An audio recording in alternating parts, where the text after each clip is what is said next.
The Lord of the Rings does a lot of things well. Wonderful characters, a fascinating mythology, beautiful elvish languages, and so on. But one thing that doesn't get enough attention, perhaps, is its structure. The structure of The Lord of the Rings is about as meticulously crafted as any other part of it, and it is masterfully done.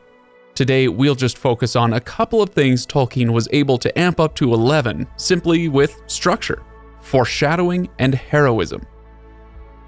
First up, let's talk about the foreshadowing that Tolkien sets up right from the start. In fact, foreshadowing is probably too weak a word. Tolkien uses Book 1 to essentially tell you the entire rest of the story as it's going to happen in later books. And here I need to insert the obligatory reminder that The Lord of the Rings is actually made up of 6 books, not 3. Now that might seem annoyingly pedantic, but actually it will be fairly important in this case. Anyway, let's take stock of what happens in Book 1. It's a fairly standard, though skillfully done, safety-danger cycle. Let's do a recap here. The hobbits start out in the Shire, nice and cozy, right up until the Black Riders show up. They're chased out of Hobbiton, but don't have to go very far to find safety again in Crickhollow, still in the Shire. As it turns out, that was just sort of a trial run to get their furry feet wet. The next bit of danger is much more immediately serious. They get lost in the Old Forest and trapped by Old Man Willow. They're saved by Tom Bombadil, who brings them to their next safe harbor at his own home. When they're ready to set out again, they're immediately overcome by the Barrow-wight, and they're saved again by Old Jolly Tom, who instead of taking them back to his house, sets them on the road to Bree, another safe harbor. But this time the safe harbor comes with a hint of menace. Bree is a chance for the hobbits to let their curly hair down a bit and enjoy themselves again, but it's not long before danger catches up and chases them, and now Strider, out onto the road again. This time, the danger overcomes our troop of hobbits. On Weathertop, Frodo succumbs to the temptation of the ring, is badly wounded, and is moments from death or worse when he's brought to Elrond in Rivendell, the final safe haven at the end of Book 1. And here is where the foreshadowing comes in. As we move through the rest of the story, it becomes apparent that the hobbits in Book 1 are the equivalent of the entire Fellowship in Books 2 through 6, and the journey they just went through is a pretty great mirror of what the Fellowship is about to go through. The difference is that in these later books, the Fellowship will go through a lot more, both in terms of the quantity and the quality of the difficult episodes. Again, let's do a quick summary of the storyline. And this time, note the parallels, including how the danger gets more dangerous and the safe harbors a little less safe every time. We start in Rivendell, which is, if you stop and think about it, kind of the elven version of the Shire. They love feasting and singing, they're really into genealogy, and they don't take very kindly to the intrusions of outsiders. But I'm getting sidetracked. It's from here that the Fellowship departs, heading south on their mission. They know the enemy is after them, and they run into danger pretty quickly, in Hollin, then in the mines of Moria, where they lose Gandalf for a time. They find their safe haven in Lothlorien, but now something we noticed in Bree will become the norm for the rest of the journey. Our safe havens are going to be laced with some kind of menace or peril. In Lothlorien, we see it not only in Boromir, who is troubled by Galadriel, but also in Frodo and Sam in their experience with Galadriel's mirror. When we move on from our safe haven in Rivendell, we run into danger again at the Falls of Rauros, where we see the breaking of the Fellowship. Frodo and Sam head east, and we're going to leave them for a while, but don't worry, we'll come back. The rest of the Fellowship continues following our Book 1 cycle to a T, and we'll follow them mainly through our new core of the Fellowship, Aragorn, Legolas, and Gimli. When Merry and Pippin are captured, our intrepid trio pursues the hobbits. They meet up with the new version of Gandalf, who takes them to the safe haven of Edoras, while Merry and Pippin are taken in by Treebeard.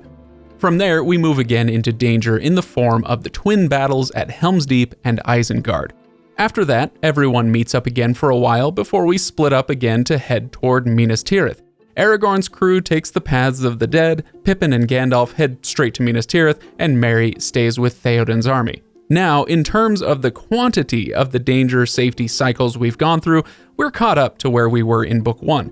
So the pattern is clear by now. But that was just a dress rehearsal. The story continues, and the danger gets even deeper. We have the Battle of Pelennor Fields, A last deep breath after that, and then Aragorn heads out with a pathetically small force to challenge Sauron on his home turf.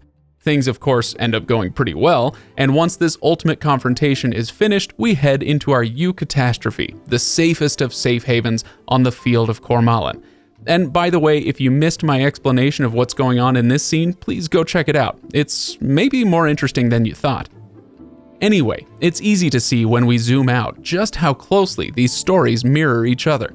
Book 1 is like a preparatory journey for both the hobbits and the readers before heading out on the bigger, more intense adventure after Rivendell.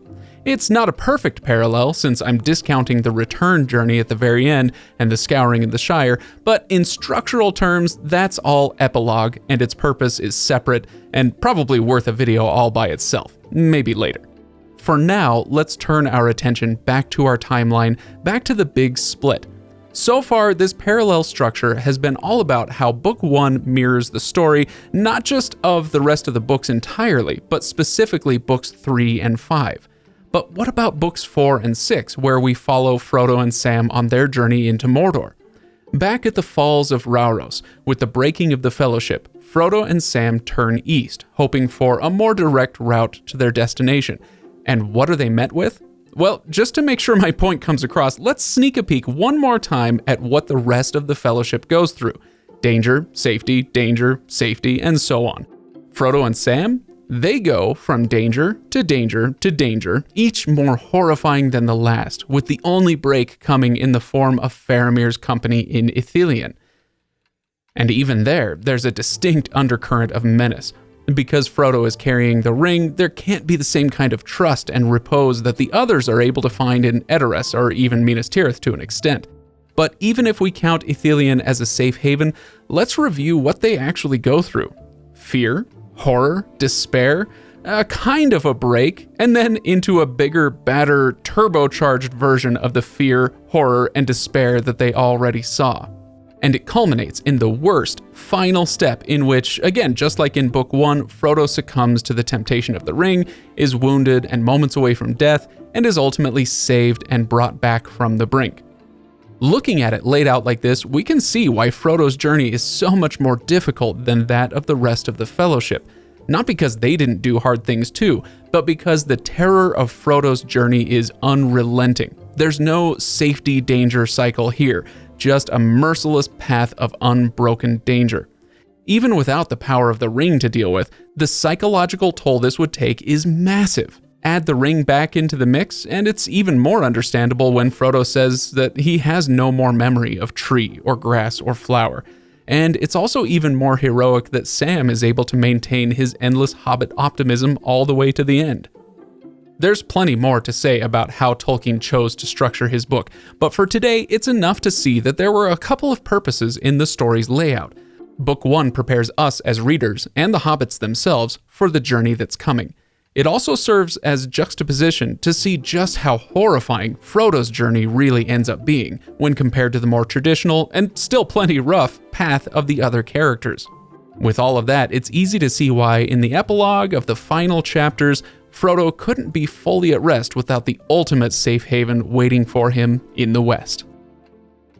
Hey everybody, Professor Craig here. I hope you enjoyed this video. If you did, don't forget to like and subscribe, and go check out some of the other videos that we have on the channel, both about the Lord of the Rings and other sci-fi and fantasy topics. Thanks for watching.